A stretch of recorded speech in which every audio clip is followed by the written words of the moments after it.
이번에는요, 더불어민주당의 오선 중진 의원 가운데 한 명인 누구? 안민석 의원. 지역구가 경기도 오산입니다.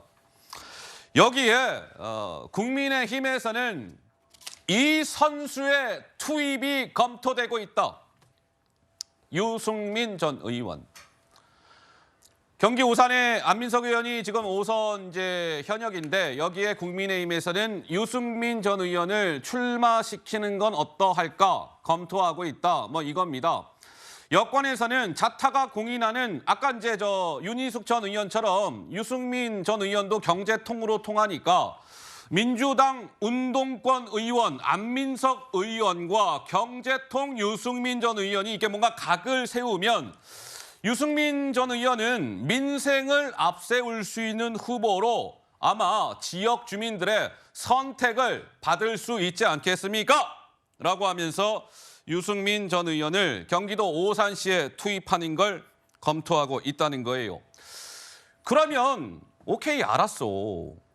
그러면 유승민 전 의원이 진짜 경기도 오산시에 투입될 가능성 얼마나 될까? 이 부분이 궁금한 대목 아니겠습니까? 여의도 정치권에서는요, 가능성이 높아요. 이런 얘기가 나왔습니다. 들어보시죠. 제가 알기로는 여권 내부에서 서울 선거는 한동훈이 주도하고 유승민 대표가 경기도 선거는 맡는다. 그래서 경기도에서 가장 상징적인 곳에 출마해라라고 얘기가 있었습니다. 거기가 오산이라는 얘기가 계속 있었었어요. 그겁니다. 실질적으로는 거의 맞을 거라고 저는 보고 있습니다. 그래요. 맞는 보더라고 보고 있어요. 아니, 당에서 남겠다? 그래 내가 당에 공천 신청을 하지 않다. 내가 신청하진 않았다거든요. 이것이 이제 의미하는 바는 뭐예요? 너희들이 전략 공천해주면 나가겠다는 얘기거든요. 근데 그 부분이 아마도 이제 전통적인 이 보수층에서는 반감이 있을 텐데 그걸 또 어떻게 극복해내느냐. 근데 그 두 카드가 만약에 성사가 된다라고 한다면 굉장히 한동훈표 공천이 강한 색깔을 가질 수 있게 되겠죠.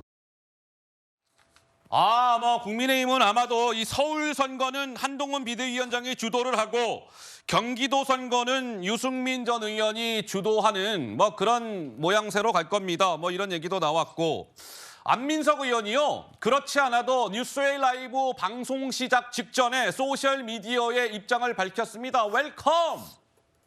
아주 좋아. 유승민 전 의원이 내 지역구에 온다고? 아이고, 환영하지요. 안민석 거꾸로 유승민이 자객 출마한다. 안민석 vs 유승민 빅매치가 기대됩니다. 오산 시민들의 자존감, 시민의식을 우습게 보면 오산이에요. 이렇게 소셜미디어에 올렸는데 성재준 의원은 좀 어떻게 보세요?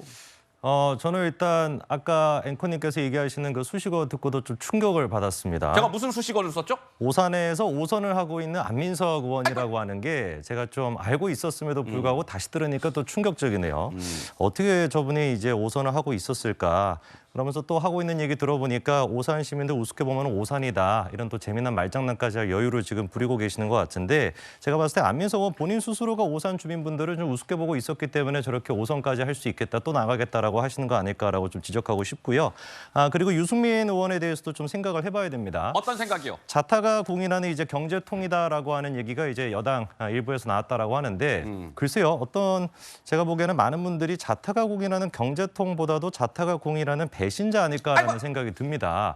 너무나 허구한 날 배신을 많이 하다 보니까 경제통이라는 수식어보다는 배신자가 맞을 것 같은데, 이번에 같은 것도 결국에 이준석 신당에 안 가겠다라고 자기가 국민의힘에 잔류하겠다라고 말씀을 하셨잖아요. 거기서도 배신했고 저는 예상이 됐던 모습입니다. 그러니까 유승민 지금 전 의원 같은 경우는 저는 요청을 받았고 출마를 할 가능성이 굉장히 높다라고 생각을 하는데, 이제 오산 지역으로. 그도 그럴 것이 유승민 전 의원 입장에서는 최대한 지금 이준석 신당까지 안 가겠다라고 한 상황에서 남아있는 유일한 카드가 윤석열 정부에 대해서 조금 더 친화적인 스탠스를 취하는 거, 이거 말고는 없어 보이거든요. 그렇기 때문에 그나마 국민의힘에서 좀 험지라고 분류가 되는 오산에 나가는 거. 당이 결정하면 내가 그걸 따르겠다. 한동훈 위원장의 결정이라고 한다면 따르겠다라는 식의 또다시 기회주의적인 모습을 보일 게 뻔하기 때문에 오산에 출마할 거라고 저는 봅니다. 얼마 전에 왜 유승민 전 의원이 입장을 냈잖아요. 나는 이준석 대표가 있는 개혁신당에 안 갑니다. 저는 국민의힘에 남을 거예요. 이렇게 얘기하면서 재밌는 표현을 했죠. 저는 이번 총선에 공천 신청을 안 할 겁니다. 이런 표현을 썼어요. 불출마하겠습니다. 이런 표현이 아니라 공천 신청을 하지 않겠습니다.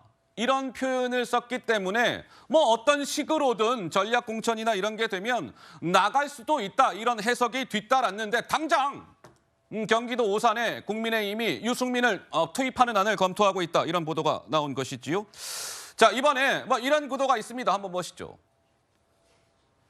운동권 텃밭에 경제 전문가들을 이른바 뭐 킬러 공천 국민의힘이 하는 거 아니냐 뭐 이런 건데 서울 마포를 한번 보실까요? 뭐 익히 다들 알려진 바와 같이 저기의 현역은 정청래 최고인데 거기에 지금 회계사죠. 김경률 비대위원이 출사표를 던졌고 경기도 오산 밑에 한번 보세요. 지금 방금 얘기 나눈 그런 거잖아요. 운동권 vs 유승민 전 의원도 경제 전문가. 중성동갑 아까 우리 한참 얘기했잖아요. 임종석 전 실장 운동권, 윤희숙 전 의원 경제통. 뭐 이런 겁니다. 그래서 이게 딱 각이 서는 거죠.